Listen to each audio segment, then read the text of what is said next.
The name actually came from the Spanish explorers, and it means red, color red, because the Colorado River carries a lot of sediment.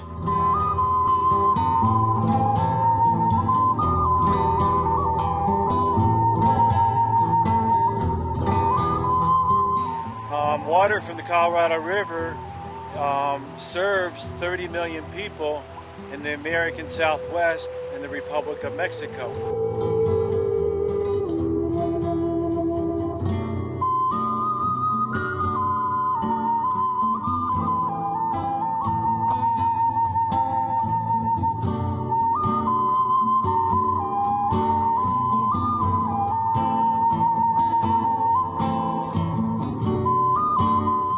If we destroy one part of the ecosystem, we don't have enough knowledge to know what the impact will be at another part.